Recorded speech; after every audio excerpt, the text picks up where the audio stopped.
بسم اللہ الرحمن الرحیم۔ السلام علیکم دوستوں، ایک بار پھر سے خوش آمدید۔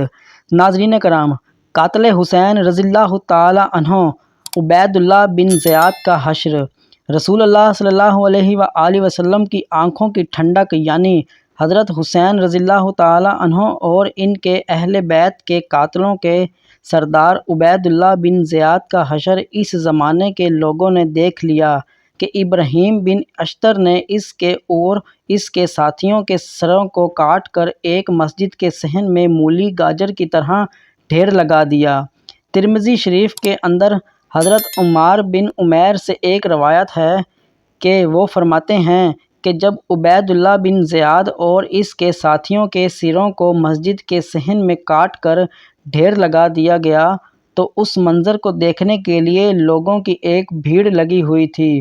تو میں بھی گیا۔ جس وقت میں پہنچا تو کیا دیکھتا ہوں کہ تھوڑی تھوڑی دیر کے بعد لوگوں میں شور ہوتا رہا، اور شور اس بات کا ہو رہا تھا کہ ان سروں میں ایک سانپ گشت کر رہا تھا اور گشت کرتا ہوا عبید اللہ بن زیاد کی ناک میں گھس جاتا تھا۔